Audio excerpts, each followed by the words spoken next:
Hello, in front of me I've got Realme 10 Pro Plus.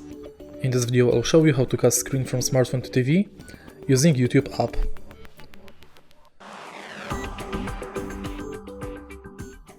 In the beginning make sure that both devices are connected to same Wi-Fi and then on your smartphone enter YouTube app. Press the screencast button located on the top of the screen and select your TV.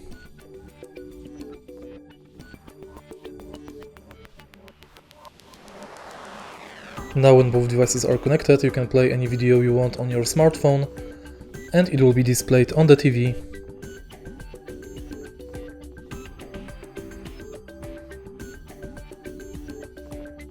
If you want to stop the connection, again press this button and select disconnect. And that's it.